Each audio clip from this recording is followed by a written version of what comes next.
If you're allergic to corn and cannot eat popcorn, worry not. There are plenty of gluten-free pops or puff options for you. Can bajra be popped? Is popcorn made from jowar? Is popped sorghum healthier than popcorn? Is jowar popcorn good for health? The answer to all of these questions is a big yes. If you're wondering how to make jowar puffs at home, here's a proven method to do so. This method to make jowar and bajra popcorn uses salt and works much better than the one where you try to puff both without salt. I have tried doing so previously, but in that case, many millets remained unpuffed. So I consider this as the best Jowar Bajra Pops recipe because the millet is not directly in contact with the heat or hot cooker base. First things first, you will need to wash and dry jowar and bajra so there is not too much moisture in there. When the millets have lost moisture, let's start puffing them. Preheat at least 1 cup of salt in a pressure cooker. Just cover it with lid.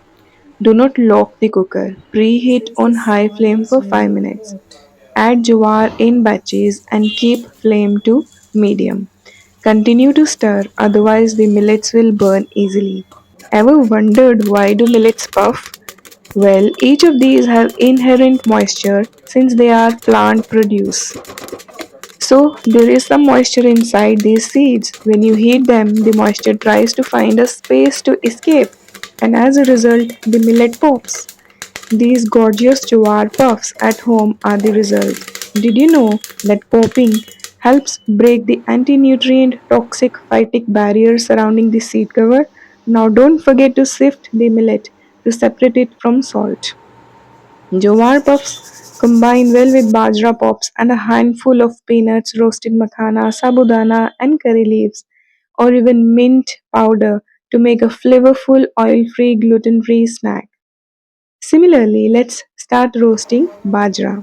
Remember, pearl millet is harder than jowar, so when you start popping bajra, it may take a little extra time than jowar. Make sure the cooker is preheated and you try puffing the millet on a high flame first. Then turn the heat to medium when they start puffing. Continue to stir and your homemade jowar and bajra puffs are ready. Again, sift popped bajra and enjoy as a healthy gluten-free oil-free snack. I hope you liked the processing of puffing millets at home. Ravneet Bhalla would love to hear back from you. One like and comment can make my day. Keep motivating me to come up with healthy recipes. Don't forget to subscribe and share the video with family and friends. Stay blessed. Bye bye. Take care.